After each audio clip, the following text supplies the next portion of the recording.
Friends, మీరు అమెజాన్లో products by చేయడానికి మీ దగ్గర డబ్బులు లేవని ఆలోచిస్తున్నారా? అయితే ఇప్పుడు నేను చెప్పే ఈ వీడియో ద్వారా ఇప్పుడు షాపింగ్ చేయండి, మనీ తర్వాత పే చేయండి. ఇదే అమెజాన్ పే లేటర్. ఫ్రెండ్స్, ఇంకా ఈ వీడియోలో మనం అమెజాన్ పే లేటర్కి ఏ విధంగా అప్లై చేయాలి, దీనికి సంబంధించిన ఛార్జెస్ ఏంటి, మనం ఈ అమెజాన్ పే లేటర్ ఓపెన్ చేస్తే మనకి ఏదైనా ఛార్జెస్ పడతాయా, అలాగే దీనికి కావాల్సిన డాక్యుమెంట్స్ ఏంటి, ఇంకా దీనికి సంబంధించిన ఎలిజిబిలిటీ ఏంటి అనేది కంప్లీట్గా ఈరోజు మనం ఈ వీడియోలో అయితే మాట్లాడుకుంటున్నాం. మీరైతే వీడియోని ఎండ్ వరకు చూడండి. అలాగే మీరు ఇప్పటివరకు మన ఛానల్ని సబ్స్క్రైబ్ చేసుకుని ఉండకపోతే ఛానల్ని సబ్స్క్రైబ్ చేయండి. ఇటువంటి మరిన్ని ఇన్ఫర్మేటివ్ యూస్ఫుల్ వీడియోస్ అయితే మీకు రెగ్యులర్గా నోటిఫికేషన్ రూపంలో వస్తాయి. అలాగే మన టెలిగ్రామ్ ఛానల్ని ఫాలో అవ్వండి, మీకు లేటెస్ట్ అప్డేట్స్ అనేది మీకు టెలిగ్రామ్ ఛానల్లో పోస్ట్ చేయడం జరుగుతుంది. ఫస్ట్ ఈ అమెజాన్ పే లేటర్ అంటే ఏంటో మనం తెలుసుకుందాం. ఫ్రెండ్స్, ఈ అమెజాన్ పే లేటర్ ఏంటంటే మనకి కొంత అమౌంట్ లిమిట్ అనేది ముందుగా ప్రొవైడ్ చేసి, లైక్ ఒక 15,000 అనుకోండి. ఈ 15,000లో మనం ఎంతవరకైనా మనం పర్చేజ్ చేసుకోవచ్చు. 15,000 కంటే ఎక్కువ మనం పర్చేజ్ చేయలేం. అలాగే మీ సిబిల్ స్కోర్ని బట్టి మనకి లిమిట్ అయితే అడ్జస్ట్ అవుతూ ఉంటుంది అనమాట. సో అందరికీ ఇట్లనే 15,000 కానీ 20,000 కానీ రాదు. మీ సిబిల్ స్కోర్ని బట్టి మీకు లిమిట్ అనేది అప్రూవల్ అయితే అవుతుంటుంది. ఇలా మీరు యూజ్ చేసిన అమౌంట్ని మీరు నెక్స్ట్ మంత్లో కానీ లేదంటే మీకు ఈఎంఐ రూపంలో పెట్టుకుంటే మీరు ఈఎంఐ రూపంలో కానీ పే చేసుకోవచ్చు. సో ఇది మనకి అమెజాన్ పే లేటర్ అనమాట. ఫ్రెండ్స్, ఇంకా ఫస్ట్ మనం ఈ అమెజాన్ పే లేటర్కి అప్లై చేయాలంటే దీనికి కావాల్సిన డాక్యుమెంట్స్ ఏంటంటే Aadhaar card, pan card, bank account. ఈ 3 ఉంటే మీరు దీనికి అప్లై చేసుకోవచ్చు. అలాగే మీరు అమెజాన్ అకౌంట్ కూడా ఓపెన్ చేసి ఉండాలి. ఫ్రెండ్స్, ఇంకా దీనికి ఎలిజిబిలిటీ చూసుకుంటే మీ ఏజ్ మినిమం 18 ఇయర్స్ నుంచి అబవ్ ఉండాలి.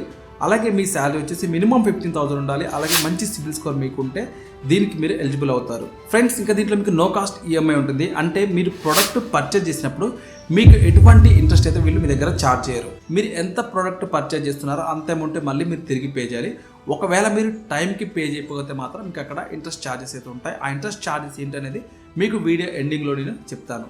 ఫ్రెండ్స్, ఇంకా దీంట్లో లిమిట్ చూసుకుంటే మనకి అప్ టు 60,000 వరకు అయితే లిమిట్ వస్తుంది.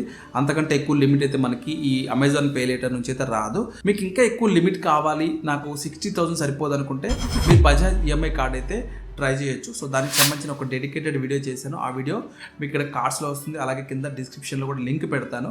ఒకవేళ ఈ లిమిట్ సరిపోదంటే మీరు దానికి కూడా అప్లై చేసుకోవచ్చు. మీకు దానివల్ల ఏంటంటే ఒక 3 lakhs వరకు అయితే లిమిట్ రావచ్చు. ఒకవేళ మీకు అమెజాన్ పే లేటర్ సరిపోదు అనుకుంటేనే మీరు మిగతావి ట్రై చేసుకోవచ్చు. సో డిస్క్రిప్షన్లో మీకు వీటి లింక్స్ అయితే ప్రొవైడ్ చేశాను. ఇప్పుడు అమెజాన్ పే లేటర్కి మనం ఈ విధంగా అప్లై చేయాలనేది చూద్దాం. దాని తర్వాత దీనికి సంబంధించిన కొన్ని ఎక్స్ట్రా ఛార్జెస్ ఉన్నాయి అమెజాన్ పే లేటర్కి సంబంధించినవి. అవి మీకు వీడియో ఎండింగ్లో చెప్తానని చెప్పాను కాబట్టి అవి వాటి గురించి క్లియర్గా అక్కడ చెప్తాను. ఫ్రెండ్స్, కింద డిస్క్రిప్షన్లో మీకు అప్లై చేయడానికి లింక్ పెట్టాను. ఆ లింక్ మీద క్లిక్ చేసి మీరు అప్లై చేసుకోవచ్చు. సో ఇక్కడ మనకి ఈ విధంగా అమెజాన్ ఉంటుంది. మన యాప్ ఓపెన్ చేయగానే ఇక్కడ చూసుకుంటే మనం కింద అమెజాన్ పే అని ఉంటుంది. సో ఇక్కడ నుంచి కూడా వెళ్ళొచ్చు. అలాగే ఇక్కడ యూ అని ఉంది కదా, సో అకౌంట్ నుంచి కూడా మనం వెళ్ళొచ్చు. సో నేను సింపుల్గా అమెజాన్ పే మీద క్లిక్ చేస్తున్నాను. ఈ విధంగా క్లిక్ చేసినట్టయితే ఇక్కడ Amazon pay UPI, Amazon pay balance వస్తుంది. మనం కొంచెం పక్కకి స్వైప్ చేసినట్లయితే మనకి ఈ విధంగా అమెజాన్ పే లేటర్ అని వస్తుంది. ఇక్కడ గెట్ స్టార్ట్ అని ఉంది కదా, మనం దీని మీద క్లిక్ చేయాలి. క్లిక్ చేసినట్టయితే ఫ్రెండ్స్ ఈ విధంగా బై నౌ పే లేటర్ అని వస్తుంది. అంటే ఇంతకుముందు చెప్పిందే మీరు ఇప్పుడు కొనుక్కొని తర్వాత పే చేసుకోవచ్చు అనేది. ఇంకా దీంట్లో ఇన్స్టాంట్ క్రెడిట్ లిమిట్ వచ్చేసి మనకి అప్ టు 60,000 అనమాట. మనకి 60,000 వరకు అయితే లిమిట్ వస్తుంది. హైడెన్ ఛార్జెస్ అయితే మనకి ఎటువంటివి లేవు. అలాగే 0 ప్రాసెసింగ్ ఫీజ్ అనమాట. ఫీ ఆన్ ఈఎంఐస్, మీకు ఈఎంఐస్ కూడా మీకు ప్రాసెసింగ్ ఫీజ్ అయితే వీళ్ళు ఛార్జ్ చేయట్లేదని అంటున్నారు. కొన్ని క్రెడిట్ కార్డ్స్ అయితే మనకి ప్రాసెసింగ్ ఫీజు కూడా ఛార్జ్ చేస్తాయి బై చేసేటప్పుడు. ఇంకా ఇక్కడ మనకి సైన్ అప్ ఇన్ 60 secondsలో మనం సైన్ అప్ చేసుకోవచ్చు అని చెప్పి అంటున్నారు. సో ఇక్కడ చూసుకుంటే మనకి వెల్కమ్ రివార్డ్స్ ఓవర్ టు 600 వరకు మనకి వెల్కమ్ రివార్డ్స్ కూడా ఉంటాయి. సో అవి కూడా మీకు నేను చూపిస్తాను.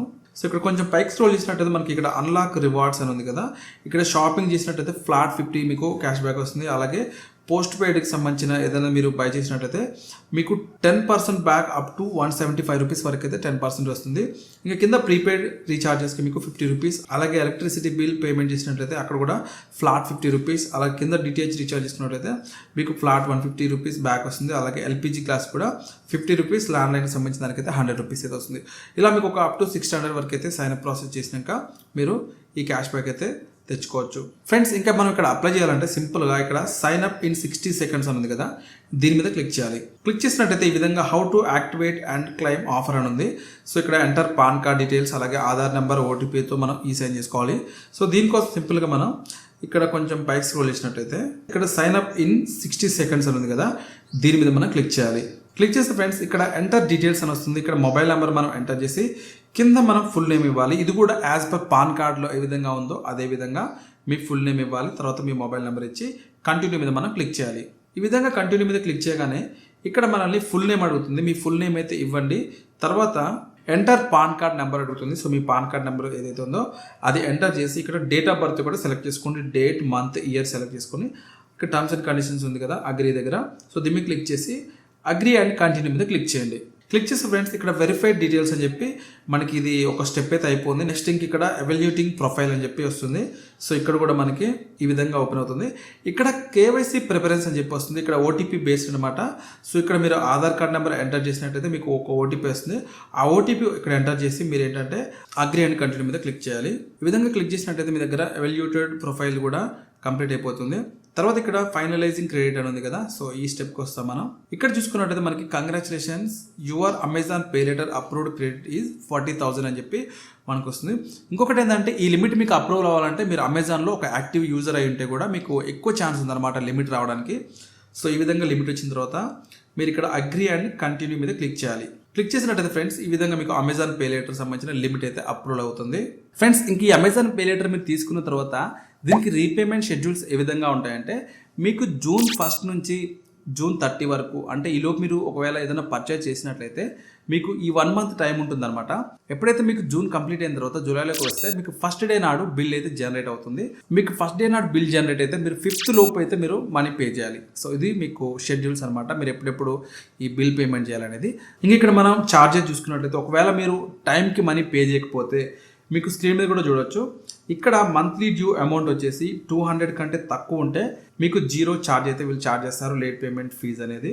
ఇంకా 200 నుంచి 1000 మధ్యలో ఉంటే మీకు 125 రూపీస్, అలాగే 1000 నుంచి 2500 ఉంటే మీకు 300, అలాగే 2500 నుంచి 5000 ఉంటే 350, అలాగే 5000 నుంచి 10,000 మధ్యలో ఉంటే 450, అలాగే 10,000 నుంచి 20,000 మధ్యలో ఉంటే 800, అలాగే 20,000 కంటే అబోవ్ ఉంటే మాత్రం 1000 రూపీస్ అయితే వీళ్ళు మీ దగ్గర లేట్ పేమెంట్ ఫీజు అయితే ఛార్జ్ చేస్తారు. కాబట్టి మీరు పేమెంట్స్ అనేది ఇన్ టైంలో పే చేయడానికి అయితే ట్రై చేయండి. మాక్సిమం మీరు లేట్ పేమెంట్ అనే దాన్ని అవాయిడ్ చేయండి. సో ఇది ఫ్రెండ్స్ అమెజాన్ పే లెటర్కి అప్లై చేసి దాన్ని యూజ్ చేసే విధానం అనమాట.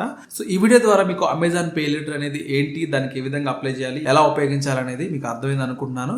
సో నేను చెప్పే సజెషన్ ఏంటంటే మీరు అమౌంట్ తిరిగి పే చేసేటట్లయితేనే అమెజాన్ పే లెటర్ యూజ్ చేసుకోవాలి. అంటే మీకు సరైన టైంలో డబ్బులు లేకపోతేనే మీకు ఇది హెల్ప్ఫుల్గా ఉంటుంది. అంతేగాని మీకు ఎటువంటి ఇన్కమ్ లేకుండా దీన్ని యూజ్ చేసుకుని పర్చేజ్ చేస్తే మీకు తర్వాత ప్రాబ్లం అవుతుంది తిరిగి కట్టేటప్పుడు. కాబట్టి అలా కాకుండా నెక్స్ట్ మీకు మనీ అనేది రొటేషన్ అవుతుంది అనుకుంటే మాత్రమే దీన్ని మీరు యూజ్ చేసుకుంటే బాగుంటుంది. సో ఇది ఫ్రెండ్స్ వీడియో మీకు ఖచ్చితంగా హెల్ప్ఫుల్గా ఉందనుకుంటున్నాను. ఇటువంటి మరిన్ని ఇన్ఫర్మేటివ్ వీడియోస్ కోసం ఛానల్ని సబ్స్క్రైబ్ చేసి వీడియోని అయితే లైక్ చేయండి. అలాగే ఈ వీడియో ఎవరికైనా యూజ్ అయ్యింది అనుకుంటే వాళ్ళకి షేర్ చేయండి. Thanks for watching.